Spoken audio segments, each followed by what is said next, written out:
So a lot of things going on in terms of executive orders, from birthright citizenship to basically firing civil servants. So, Brandon, tell us what you think about it. What is the end game here?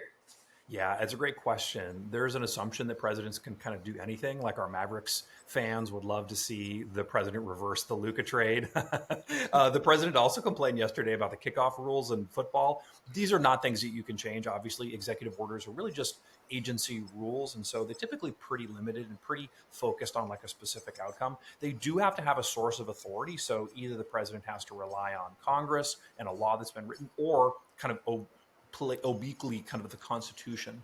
We also know that these orders are more likely to happen when Congress is in agreement with the president, which is odd because why would the president act on their own when the Congress agreed, when they can just legislate? Well, it's an effort to kind of streamline things, right? They can do it without Congress and move much more quickly. And we know the president likes moving quickly.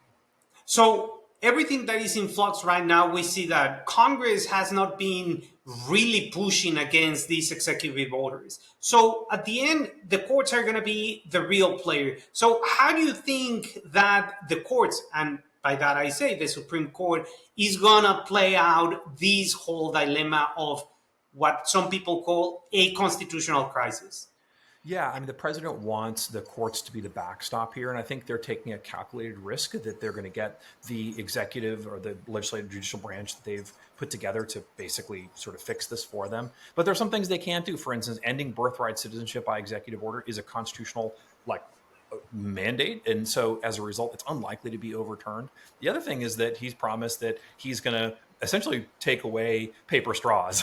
That he can probably do because he controls what government does. And unless anybody kind of objects, there's a likelihood that he'll be able to push it through. So really, at the end of the day, it's the courts who have to decide whether or not they think the president has overstepped their boundaries.